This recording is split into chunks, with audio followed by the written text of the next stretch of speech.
May nagtanong sa akin kung hindi daw ba tumatalon yung mga gabi. So ayun, isang mabilis na sagot, bossing. Tumatalon po yung mga gabi. Lalo na sa ganitong setup mga boss na nasa outdoor.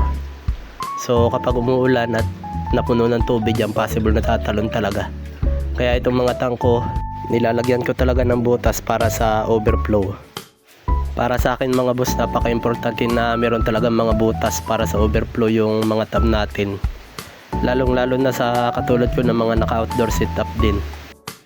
Kapag kasi walang butas yan na ganito mga bossing, tapos umulan, so tataas yung water level dun sa ating tank, mas magiging madali para sa mga gapi na tumalon.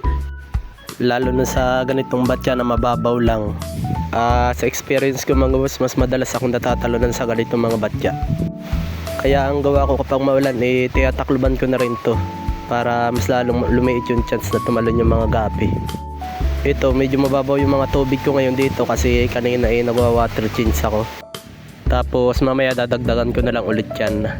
So yung taas pala ng butas ko para sa overflow, nasa 2 inches mula dun sa ibabaw ng batya. Kahit dun sa mga tab ganito rin kataas. So ayun na lang muna for today's video mga bossing. Maraming salamat sa panonood. Happy peacekeeping.